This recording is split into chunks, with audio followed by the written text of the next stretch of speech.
What's good, YouTube? It's your boy, Blue Blood Sports TV, back at y'all with another one. So, we have some huge news. As undefeated two-division world champion, unified super featherweight, WBC, WBO, super featherweight world champion, Olympic silver medalist, Shakur Stevenson, superstar boxer, 18 wins, no losses, no draw, 9 wins by way of knockout, 24 years of age, 5'8" with a 68-inch arm reach, is going to be fighting Emmanuel Navarrete, Mexican superstar featherweight, now will be super featherweight, superstar boxer Emmanuel Navarrete. Emmanuel Navarrete is 35 wins, 1 loss, no draw, 29 big wins by way of knockout. He is 27 years of age, 5'7" with a 72-inch arm reach, okay? He fought a common opponent of Shakur Stevenson and Joet Gonzalez, in which he got a unanimous decision over Joet Gonzalez, but he broke Joet Gonzalez's orbital bone, okay? So with that said, Emmanuel Navarrete is a two-division world champion. He holds the WBO title, at featherweight, okay? And he's going to move up to super featherweight, 130, and he's going to fight against Shakur Stevenson. Now, what's interesting is Shakur Stevenson is coming off the biggest win of his career, okay? As he dominated former WBC two-division world champion, Mexican superstar boxer in Oscar Valdez, okay? He dominated the fight in Oscar Valdez.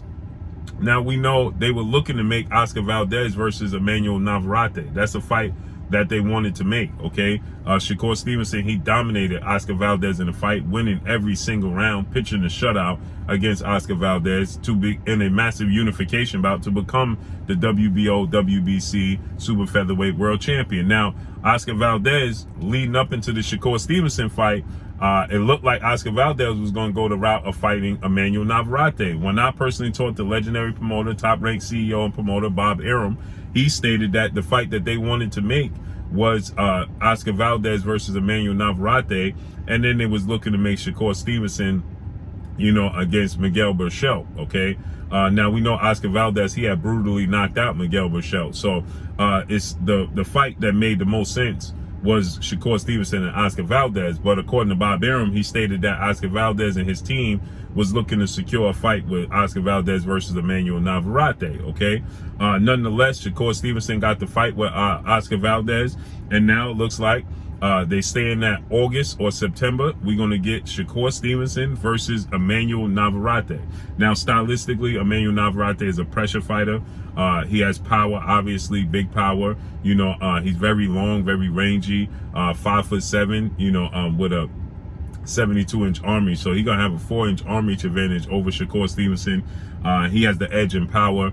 But Shakur Stevenson is a masterclass boxer, okay? He's a masterclass boxer. He puts combinations together very beautiful. Shakur Stevenson is very defensively responsible, arguably has the best defense in the sport of boxing, okay? He's a southpaw, very accurate with his punches, and has a very high ring IQ. Now, Emmanuel Navarrete, he has a high ring IQ as well.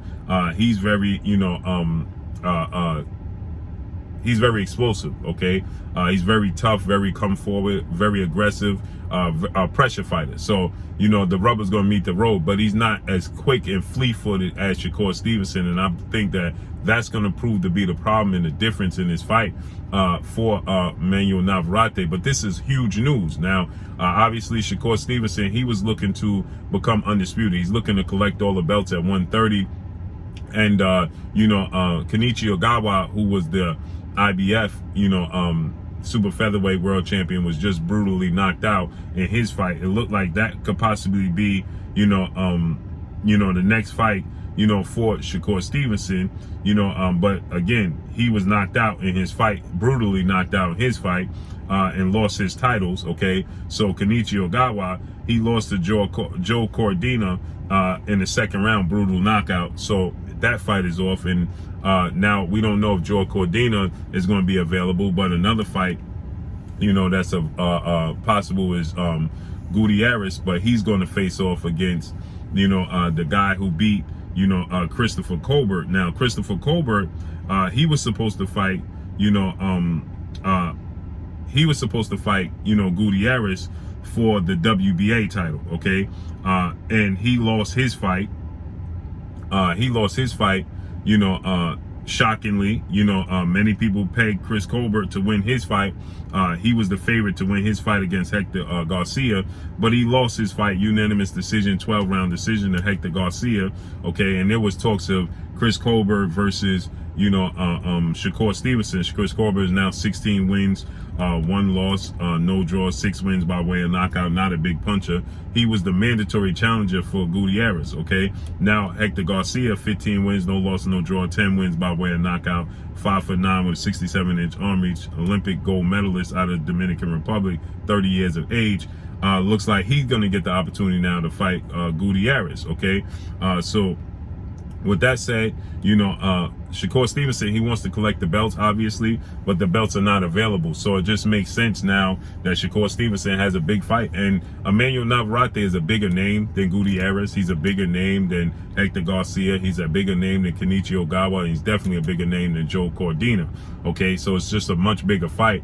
And then it looks like it's going to take place August or September, which means Shakur Stevenson is looking to get back in the ring before the year's up. So maybe we'll get Hector Garcia, Gutierrez, that situation settled. Maybe we'll get, you know, Joe Cordina, you know, Kenichi Ogawa rematch. Maybe that'll be settled, you know, and then Shakur Stevenson can focus on collecting the belts from one of those champions, unifying, becoming 3. And then in the end, the beginning of next year, 2023, he could possibly, you know, go for undisputed. That's his goal at 130 before he moves up to 135. So this is huge news. Again, like I said, I favor Shakur Stevenson to beat, you know, Emmanuel Navarrete. It's a very good fight. You know, styles make fights. I think Shakur Stevenson's style is all wrong for Emmanuel Navarrete, you know, but nonetheless, you know, it's a very big fight. You know, Emmanuel Navarrete is action-packed. He's a, you know, pressure fighter, you know, has a huge fan base, Mexican fan base, you know, so you know, it's going to be a big fight, a big draw. Then this is what Shakur Stevenson has been seeking out, the biggest fights possible in his career. And now here's another situation, another opportunity for Shakur Stevenson, you know, to show his greatness, to show off his greatness, because a lot of people have Emmanuel Navarrete high on their pound for pound list, okay? So this is enormous for Shakur Stevenson to get this opportunity against Emmanuel Navarrete, and again, to showcase his talents. But I don't want to hear anything about size difference, because, you know, people, they'll start to tell you that, you know, Emmanuel Navarrete is a 122, 126 pounder. You know, Shakur Stevenson is also a 122, 126 pounder himself, okay? So he's not the biggest guy, you know, in the sport of boxing himself.